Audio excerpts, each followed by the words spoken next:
Autoline Daily is brought to you by Bridgestone, passion for excellence, and by Dow Automotive Systems, innovations for clean powertrain solutions. This is Autoline Daily for February 14, 2011, and now the news.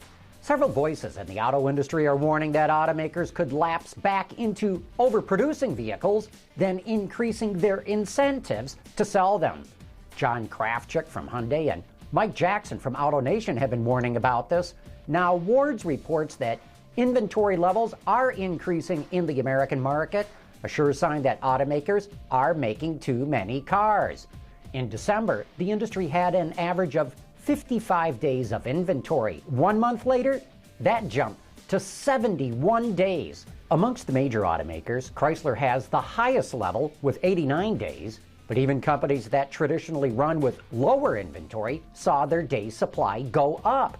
Honda is now running with 80 days, Toyota with 76, and then at the opposite end of the spectrum, Audi has the lowest day supply, only 31, but that's actually too low. Customers are complaining they have to wait months to get the car they want.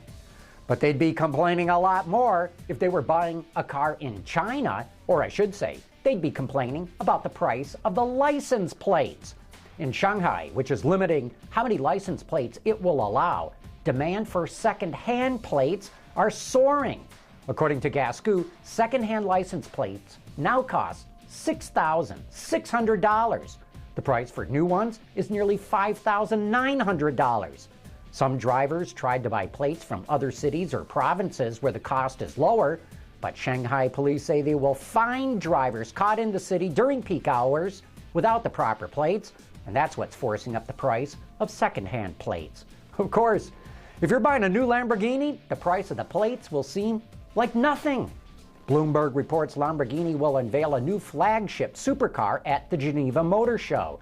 Called the Aventador, it's expected to cost more than $370,000. Powered by a 700 horsepower V12 engine, it should be able to blitz from 0 to 100 kilometers an hour in just 2.9 seconds. Top speed is estimated at 350 kilometers an hour. That's almost 220 miles an hour. If this sounds like your kind of car, Lamborghini is already taking orders. Look for Aventadors in showrooms in the second quarter of the year. Just to show you how much the auto industry is changing, Thailand is set to become one of the top 10 car-producing countries in the world. According to Wards, Thailand will build 1.8 million vehicles this year, and it will pass the 2 million mark in the next few years. Currently, Thailand is ranked number 14 in the world behind the United Kingdom. The growth in Thailand's auto industry is attributed to its strong economy and investments from foreign companies, especially from China. Old habits die hard.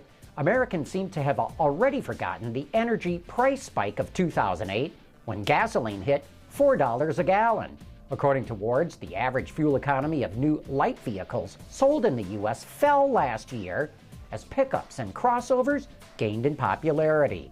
Year over year, the score dropped 0.2% to 22.2 miles per gallon, which is roughly 10.6 liters per 100 kilometers. You can blame it on relatively cheap fuel and a resurgence in the commercial fleet sector, which outpaced the rest of the industry. Consumers turned away from small cars in 2010, with the C segment losing nearly 2 points of market share. Instead, they bought crossovers, pushing their share to almost 25%. Last week, Ray LaHood, the U.S. Secretary of Transportation, announced the results of an exhaustive study by the National Academy of Science and NASA into runaway Toyotas. Some safety advocates say there are mysterious electromagnetic gremlins that cause Toyotas to accelerate violently out of control. But the best scientific minds in the country couldn't find anything wrong with Toyotas. I've said all along, this is a problem with human error. People are hitting the gas when they think they're hitting the brake. Here are 4 questions I would love to see the safety advocates and the Department of Transportation try to answer. Number 1, how come there are no reports of sudden, unintended acceleration involving Toyotas with manual transmissions? There should be at least a small percentage involving manuals, but there are none. Number 2, how come there are no reported problems of sudden unintended acceleration outside of North America? Why does this pretty much only happen in America? Number 3, how come this problem mostly involves senior citizens, and how come most of them are women? If this is an electronic problem, how does it manage to mostly find older drivers? And number 4, how come it's rarely mentioned that this is a problem that's been around for years and affects all major manufacturers? Like I said, driver error explains all these anomalies, but that's not going to stop the plaintiff attorneys for suing Toyota for hundreds of millions of dollars. And while they will get rich in the process, it's not going to make this problem go away. Last week I told you about a new podcast in the Autoline lineup.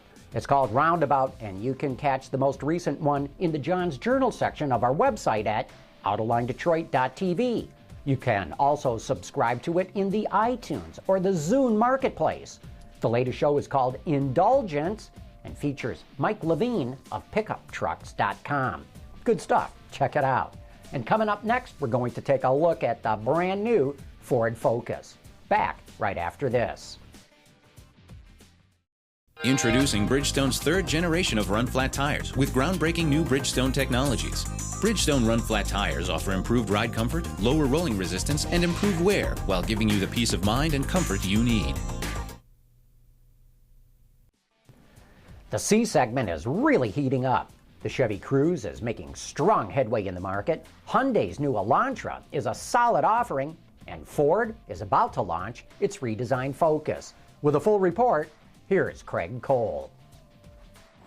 We're in Hollywood, California right now, on the Sunset Strip no less, in front of a hotel with supposedly more rock and roll history than the 2012 Ford Focus has new features, and that is a lot. Come on, let's jump in this thing and take it for a spin. After years of waiting, we're finally getting the same version of the Focus as Europe, which should be music to enthusiasts' ears. The car has grown in both size and sophistication, but it still knows how to have fun. Underneath that trendy sheet metal, its updated chassis provides a rewarding driving experience. The ride is firm yet forgiving, and body roll is minimal. But the real shocker here is the steering. It's probably the best electrically boosted setup I've ever tested. Dive into a corner, and everything feels tight and controlled. Of course, what's under the hood also plays a huge role in how a car drives. Fortunately, Ford made some smart changes there as well.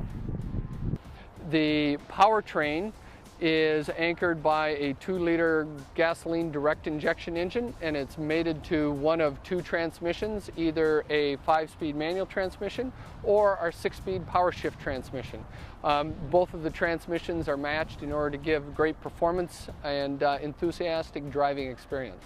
The Duratec engine is smooth and quiet. Its 160 horsepower has a lot of top-end pull, but I found it a little weak in the torque department, even though 146 pound-feet looks good on paper. The car's curb weight doesn't help the situation. It tips the scales at nearly 3,000 pounds, which is roughly 300 pounds more than today's model, making for a power-to-weight ratio of roughly 18.5.